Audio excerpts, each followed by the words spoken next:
जय हिंद। आज हम पढ़ेंगे कि एक इंसान लंबा क्यों हो जाता है और दूसरा इंसान बौना क्यों हो जाता है, दूसरा इंसान छोटा क्यों रह जाता है और दूसरा 7 फीट 8 फीट की क्यों हो जाता है। इसके बारे में हम आज पढ़ेंगे। तो उससे पहले हम मनुष्य के जो अंदर अंतःस्रावी ग्रंथि होती है उसके बारे में थोड़ा सा पढ़ेंगे। तो चलिए पहले उसको देखते हैं। अंतःस्रावी ग्रंथि क्या है। तो अंतःस्रावी ग्रंथि में होता है यार, एक था पहला ग्रंथि होता है प्यूटरी ग्रंथि, दूसरा थायराइड ग्रंथि और तीसरा पैराथायराइड ग्रंथि और चौथा एंड्रिनल ग्रंथि और पांचवा लैंगरहैंस के दीपिकाएं और छठा जनन ग्रंथि जिसमें वृषण और अंडाणु होते हैं। जिसमें वृषण और अंडाशय होते हैं। ये दो ग्रंथि होते हैं, एक मादा में पाया जाता है और एक पुरुष में पाया जाता है। तो वृषण पुरुष में पाया जाता है और अंडाशय मादा में पाया जाता है। तो वो मूल बातें हम इसमें जानेंगे। हम सबसे पहले जानेंगे आज का विषय जो जानना है, हम जानेंगे प्यूटरी ग्रंथि के बारे में, ताकि एक इंसान लंबा क्यों हो जाता है और दूसरा इंसान छोटा क्यों होता है।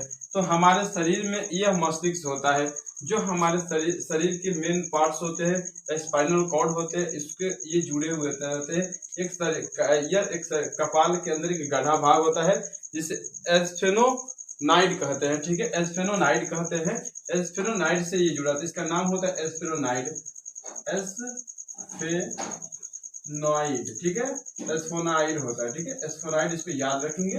एस्फोनाइड रहता है और इसी के बीच में गढ़ा में होता है प्यूटरी ग्रंथि, यहाँ पे पाया जाता है। ठीक है, ये प्यूटरी ग्रंथि पाया जाता है। ठीक है, तो प्यूटरी ग्रंथि क्या होता है इसके बारे में जानेंगे। प्यूटरी ग्रंथि को हम मास्टर ग्रंथि करते हैं। ठीक है, प्यूटरी ग्रंथि को हम क्या कहते हैं, मास्टर ग्रंथि कहते हैं। शरीर के बहुत सारी क्रियाओं को यह नियंत्रित करता है। ठीक है, जैसे शरीर में जनन के लिए हार्मोन को नियंत्रित करना, आगे के जनन स्त्रियों में अंडाशय का बनना और पुरुष में शुक्राणु का बनना, इन सारी क्रियाओं को या ये जो होता है, अगर सेक्सुअल संबंध बनाने के लिए जो यौनाचार्य के अंतर आत्मा के अंदर जो क्रियाएं उत्पन्न करती है, ये सारे किसके अंदर होते हैं, प्यूटरी ग्रंथि के होती है। और ये सबको क्या करता है, नियंत्रित करता है। इसलिए इसे हम बोलते हैं मास्टर ग्रंथि बोलते हैं। प्यूटरी ग्रंथि को क्या बोलते हैं, मास्टर ग्रंथि बोलते हैं। तो चलिए, प्यूटरी ग्रंथि जो हमारा है, और प्यूटरी ग्रंथि दो भाग में बढ़ जाता है। प्यूटरी ग्रंथि में कितने भाग हो जाते हैं, दो भाग हो जाते हैं। एक होते हैं अग्रपिंडक, दूसरा होता है पश्च पिंडक।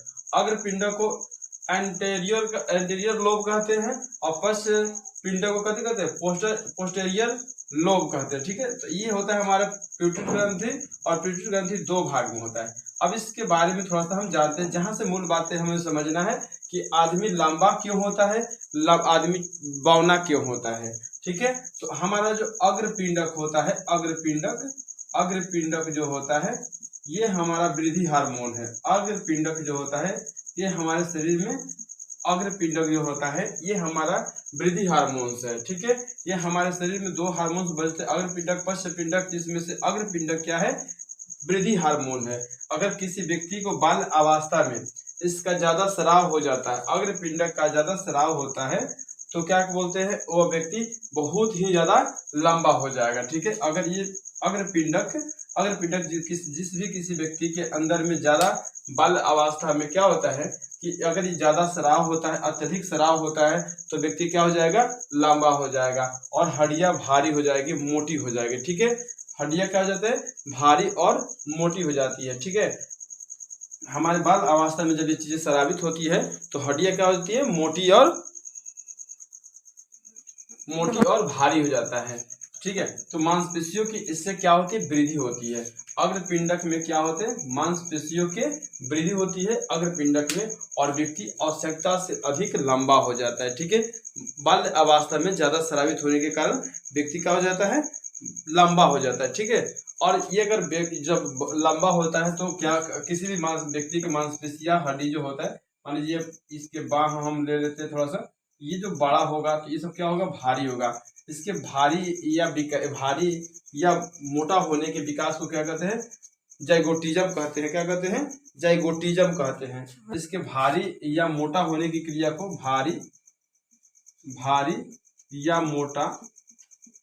भारी और मोटा होने की क्रिया को जाइगोटिज्म कहते हैं। जाइगोटिज्म कहते हैं। ठीक है, जाइगोटिज्म कहते हैं। भारी या मोटा होने की क्रिया को हम क्या कहते हैं? जाइगोटिज्म कहते हैं।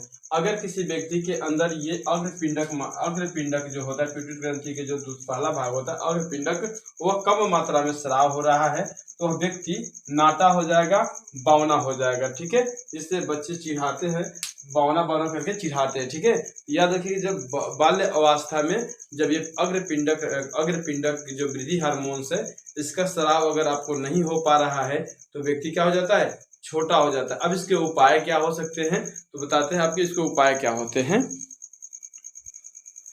तो अब इसके नियंत्रण क्या हो सकता है?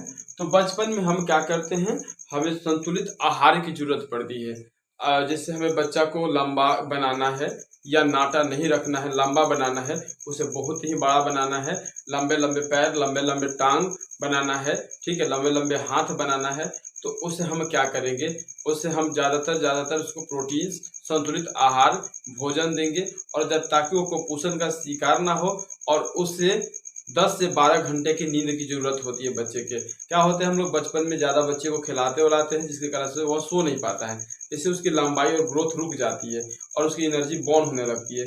जो उसके बढ़ने में मदद करता है वो एनर्जी उसको बर्न होने लगता है और व्यक्ति का विकास नहीं हो पाता है। इसलिए हमें छोटे बच्चे के यानी 2 से 3 साल के नीचे के बच्चे को 2 से 3 साल के नीचे के बच्चे को 12 से 12 घंटे की नींद की जरूरत होती है ताकि वो काफ़ी ज़्यादा सो सके और वो तब जाके उसके शरीर का निर्माण और दिमाग का निर्माण काफ़ी अच्छे से होगा। ठीक है, तो अग्रपिंडक जो हमारा होता है, अग्रपिंडक होता है, यही वृद्धि हार्मोन्स है और ये हमारे शरीर में जब विकास करता है तो हमारे शरीर की लंबाई क्या हो जाती है?